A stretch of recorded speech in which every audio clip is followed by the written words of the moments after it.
Empower Radio presents Out of the Fog. Join intuitive guide and spiritual teacher Karen Hager for lively, positive conversation with lightworkers, healers, and dynamic wisdom keepers. Get ready for inspiration and connection. This is Out of the Fog on Empower Radio. Here's your host, Karen Hager. Hello and welcome to Out of the Fog. I'm Karen Hager. Each week at this time, we gather for spiritual conversation with enlightening guests, and I'm glad you're here. Before we get started, I wanted to let you know that between now and the end of the year, private intuitive sessions and gift certificates are 20% off, and all the details are there for you at karenhager.com. And if you want to keep up with my shenanigans, whether that's the psychic kind or the radio kind or the yarn and jigsaw puzzle kind or the whatever caught my interest at the moment kind, you can follow me on Instagram and on Facebook. I'm Fog City Psychic over there. Now, are you living in a house that's got funky energy? Have you maybe found yourself even wondering if it's haunted? Amy Dempster's my guest today. She's host of the Earth Keepers podcast, and she's here to share some wisdom about how we can reclaim our power in places with paranormal activity and how we can clear and protect our homes and our personal fields. If we've got time, I also want to talk with her about how we can be more closely connected with the earth and the spirits of the land. Are you ready to meet her? Amy Dempster helps to understand the healing power of the earth. What began with openly sharing her spiritual journey on her popular blog, Following Hawks, that's become a resource for others who want to learn how to communicate with nature and share their own unique healing gifts with the earth. Together with the spirits of the land in the mountains of Northwest Montana, Amy tends 7 portals on the land where she lives, along with any grid-keeping work she's assigned. She also leads the Earth Tenders Academy, an immersive online journey to help others reestablish their connection with their ancient ancestors, learn to communicate with seen and unseen forces in their environment, and respectfully offer their healing energy to places in need. Amy's also host of the podcast, The Earth Keepers. You can find out more at followinghawks.com. Amy, welcome to Out of the Fog. Thank you so much for having me, Karen. I'm looking forward to our chat. Oh, me too, because I found you because of something that you wrote about the Dead Files, which has been a secret favorite TV show of mine, but the kind where if someone comes in, I change the channel. No, I'm watching, I don't know, think of something high-minded instead of the Dead Files, right? So I have a secret shameful love connection with the Dead Files. And I love all those paranormal shows, but I also know from the work that I do and the people who I talk to, those shows they spread a lot of misconceptions. And there's a lot of inaccuracies or kind of misdirection in those shows. Yeah. So why are we so curious about hauntings and scary stuff? Why are we drawn to that stuff? Yeah, I think from a deep down in ourselves, in our bones, back to our ancient ancestors, connection, we always had some type of connection or process to connect with our ancestors, connect with those who have, however you want to say it, crossed to the other side, passed through the veil, transitioned. And so I think deep down we have this knowledge, this knowing that we can make those connections. And then I think in a more modern sense or recent day sense, I think it's kind of multi-layered, on the one hand, popular media has created this image that we should be spooked or nervous or scared about things that we don't understand or things that we can't see. Or, we've been told that, seeing is believing. So if you can't see it, it doesn't really exist. And then I think so many of us have really had experiences that we can't explain or that we can't for sure maybe know were true, but we do deep down know that it really happened. I think it just captures our imagination and kind of pulls us in deeper to really, see if we can make those connections and if it's really true. And so I think all of those things together kind of combine into this ongoing fascination with what really happens after we die. And, can we continue to be in relationship and communication with those people? So if we hold that mindset that it's spooky, that it's maybe negative, or that it's there for our entertainment, if we hold that mindset, then how does that affect our experience when we come into a space that is, for lack of a better word, haunted, where there's spirit activity, where there's maybe paranormal goings on? How does holding that kind of mindset change the way we respond? Yeah, well, I think that it's one of the unfortunate things about our more recent kind of cultural history of the last at least few hundred years of feeling like we're out of control in a situation, and that perhaps bad negative things can get us, or, and unfortunately, I think a lot of this has been stoked over the years by certain religious beliefs of, what can happen if you're connecting to the other side, or if you're possessed, or if you're, all of these types of things. And so when we come into this either lacking power, feeling out of control and that we don't have power in the situation, and we're also scared, it, energetically draws more of those things to us. And so it kind of becomes this self-fulfilling prophecy or cycle, of I'm scared, and then scary things happen. And then that makes me believe that it's, true and going to continue to happen. And then I don't have the power to do anything about it. And it just, it becomes this horrible cycle that we can really get stuck into, particularly if we live somewhere where there's a lot of activity going on. Is there activity everywhere? I mean, the short answer is yes. And the way that I think about it, is that there are many, many, many layers of energy that are happening absolutely everywhere. Time is more, a linear time, I should say, is a construct and an idea that helps us kind of hold things together, that there was a yesterday and a today and tomorrow. But it's really more like everything is kind of happening simultaneously, just on, different levels or different dimensions or different frequencies, as you might say. So there are other things being carried out in other timelines, I guess, for lack of a better word, everywhere. And it's just that in some places, those energies and are much more aware of kind of us and what's happening in this moment in time. So if we are living in a space and we feel like something more is going on, probably something more is going on. Is that right? Yes. In my experience, I think we're also taught to kind of downplay or turn off our own kind of internal, sensing capabilities. And most of us know if something, just kind of doesn't feel right. And I think we've also been conditioned to believe that we're all going to see things very clearly or hear things very clearly. But most of us are really, really sensitive in our physical bodies.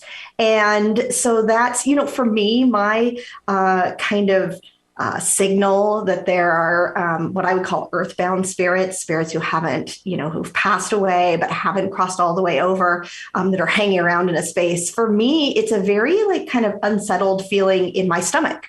And it's different than any other feeling I get. So when I walk into a space and I feel that, I can, pretty much guarantee that, there's something in this, in this space like that. Different people are going to pick it up in different ways and feel it in different ways, but they aren't the kind of things that make us say, I know for sure that was there because I saw it or because I had this very specific experience. Some people do, but not everyone. And so when we can trust and feel into our intuition and know I'm feeling something, or I'm seeing things out of the corner of my eye, or there's, things that feel unsettled in my house. It's true. It's happening. You're accurately picking up on that. So if we're aware that something's happening, how do we start to take our space back. If you watch the kind of shows that I watch secretly, don't tell anyone. The way you take your space back is you get, I don't know, an EMF detector, and then you start shouting, taunting things into the darkness.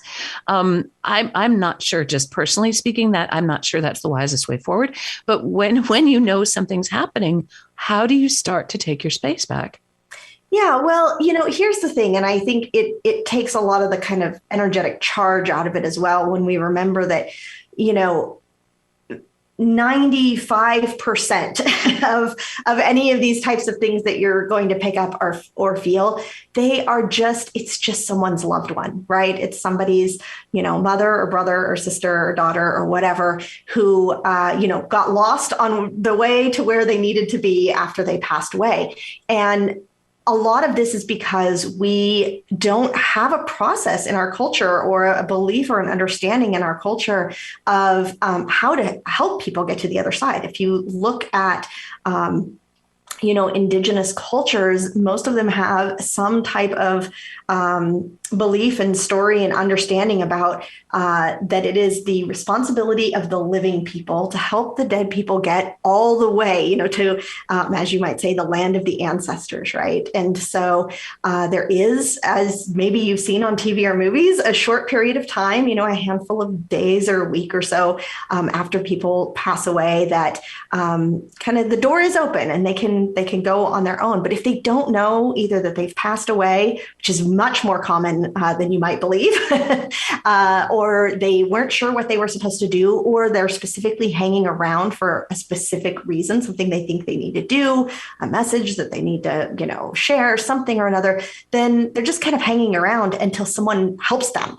A living person helps them get to where they need to be. And so most of the time when there's this kind of activity in a house, or what you might call a haunted house, it is just that. It is somebody's loved one who hasn't gotten to where they need to be. And so when we can start by understanding that they just need a little bit of help, and they're not here to scare us. They're not here to, do horrible things to us. They just need a little bit of help. And so, there are certainly people, and you can learn how to do it, how to, help spirits like this.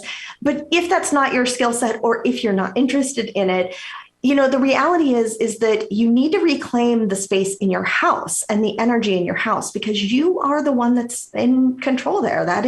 It is an extension of your physical energy body. And if you have one or more ghosts, for lack of a better term, hanging around your space, it's not good for your energy. It's not necessarily something that they are negatively trying to do to you, but they have to get their energy from somewhere, and that is from living people. And so we'll put a drain on your energy.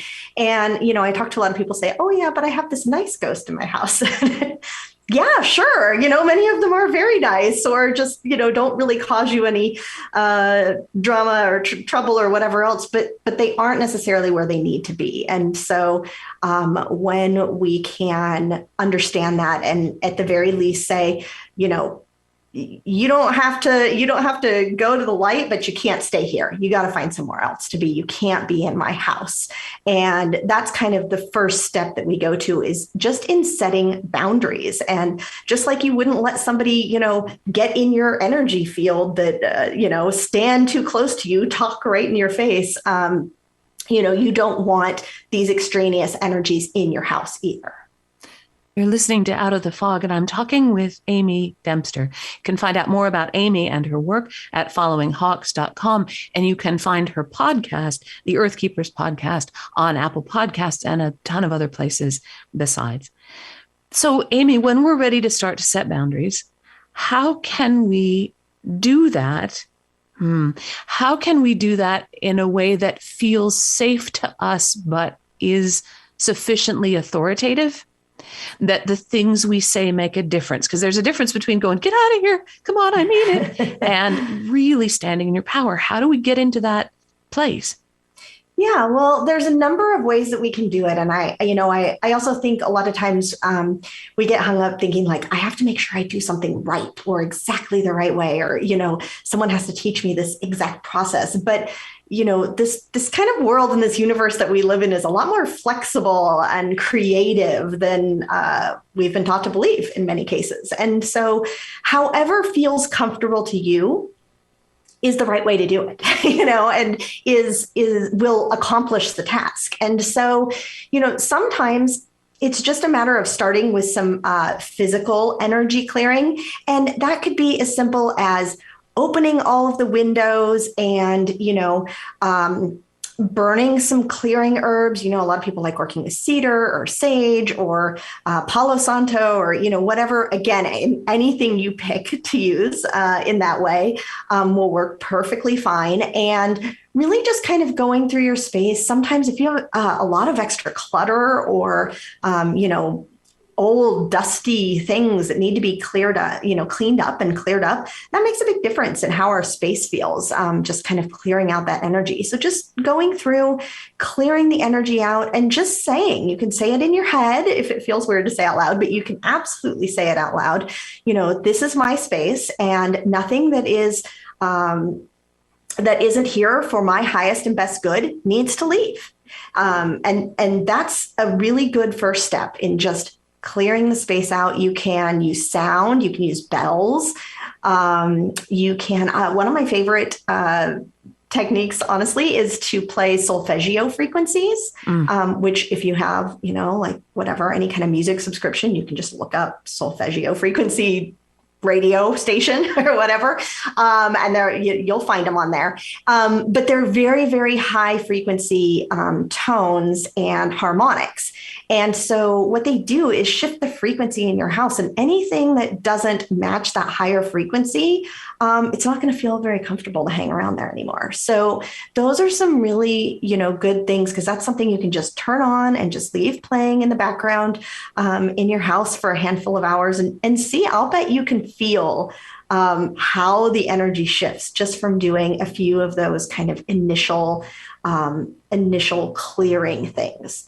And then I actually have a specific process. You can find it on my YouTube channel to call in what I call guardian spirits. And this is my kind of, shortcut, I would say, to personal clearing, right? Like we can go every day and clear our space and clear everything out and look around and see what might be there. But it can be a lot day after day, and, all kinds of different things can kind of come and go in your space. And so through meditation, you can basically call in some spirits that are specifically want to help keep the energy in your house clear. And so once they show up, you can give them whatever instructions you want. I always say it's your house. You can make whatever rules you want, but you can ask them to clear out any spirits that are in the space that don't belong there anymore.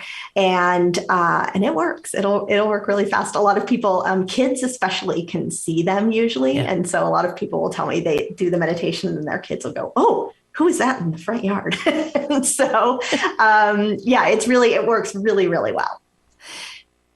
I hope this isn't a silly question. You were saying about saying to the ghost, right, you don't have to go home, but you can't stay here, right? You right. don't have, this is no longer your space. If there's only a limited amount of time for them to cross into the light when they pass, and if that time's expired, where do the spirits go when we move them along? Yeah. So, I mean, what we can do as, humans incarnated on the earth is we can assist to reopen that door. It's just not something they can do for themselves. And so sometimes when they're hanging around, they're doing it because they're hoping you can help them open the door again, and get them. Many of them know where they need to be. They just don't know how to get there. And so usually it is a brief conversation with them. Personally, I work with Archangel Michael usually and ask him to open the door and kind of bring forward any family members that they might recognize. 9 times out of 10, they go right through the door and it closes and they're gone. And that's that. And so, that's something that you can do in meditation or, journey state as well, and help them get where they need to be and get out of your house. If you're living in a situation where you haven't been able to clear the space yourself, or you've tried to or asked for angelic guidance or guardian spirit guidance to open up that light, and whoever or whatever that is isn't going, what do we do if there's something a little more pernicious going on? Yeah. And there is that small percentage that, I guess for lack of a better term, you could say are up to no good, for one reason or another. And, first of all, you can still use all of these methods, claiming your space and saying, get out. It works. We have free will. That is one of the laws of this world that we live in, and they can't violate our free will. And that's a lot of what's happening is we're not asserting that. And so they're going to hang around because nobody's told them they can't. So a lot of times just being really firm and being really clear about you are not welcome in this space anymore is all you need to do. That being said, if they don't get moved, if you just kick them out of your house, then they can, go to somebody else's house. Right. they haven't really left. And so certainly if you're in a situation, and there are situations where people are, really especially being bothered, some of which you see on some of these TV shows. And so it is never, wrong or a bad thing to ask for help and to have either a shaman or, really anybody who is kind of trained in, we call it psychopomp is the actual term of crossing spirits over. But even being able to come in and just kind of assess what's going on and like, what is the energy? One of there's kind of two things that I look for when there's issues going on in a house. And one is like, there's one spirit, I'm aware of it, I know what it is, maybe you know their name, whatever. And that's can be like cleared and things clear up right away. Oftentimes there is something else. There's either a portal in the house, or there are timelines colliding. There's other kind of, weird and wacky things that happen out there. And those are usually the ones where people say, I clear the house and the spirits come right back. And I clear it and more spirits come. And then I clear it again and more spirits come. That's when people tell me that, that's usually when I say, okay, there's a portal, there's something else. And that, you're probably going to want to get some additional assistance with, if it's not something you're familiar with or haven't done before. Now, I know we're just up at the end of our time. Can you let the listeners know how they can connect with you? Because these are some of the services you offer. You also have the Earth Tenders Academy. There's so much that you offer. How can listeners find you? Yeah, my website is followinghawks.com. And I do offer readings. And I also have a whole workshop just on portals if you want to learn all about them and how to open and close them and, clear these types of things out. But you can find everything on the Work With Me page on my website. If there's somebody listening who is a little bit worried about taking charge of their own space, what's the quickest thing they could do to ground themselves, to kind of come back into their power? Yeah, what's great is to really feel into your own energy body and your own space. A lot of us, we're not taught that, what that is, and to really, feel into that space. So just taking a few minutes to close your eyes, feel your energy connect in with the earth, feel the earth energy come back into your body, and then really kind of picture and envision your energy field, your aura around you. And you can practice strengthening it. You can practice kind of pushing it out and making a wider space so that, other things can't come into your space. And, really look and see, is your energy body kind of not quite where your physical body is? Do you need to kind of pull it back in so that you really feel like you're in your body and you have, command of your space and your energy field? Amy, thank you so much. I love the kind of guidance that reminds us of the respectful way in which we live alongside not just the land, not just the spirits of the land, not just our home, but kind of that. I love your idea of time as everything happening at once. That it matches well with what my guides have shown me. And I love that teaching that we hold our respectful, powerful place here where we are in what we laughingly think of as chronological time. And that from that place, we can make powerful change. So I really appreciate you sharing that with us. Yeah, you're welcome. And thanks for having me. You're very welcome. That's Amy Dempster. And you can find out more about Amy and her work. You can catch her podcast. You can read her blog. You can see the classes that she offers. All of that is at followinghawks.com. And of course, you're always welcome over at KarenHager.com. It's where you can find out more about what's coming up next on this radio show, learn about upcoming classes and events. You can even book a private intuitive session with me if you're so inclined. It's holiday sale time. Yay. And that means that between now and the end of the year, private sessions and gift certificates are 20% off.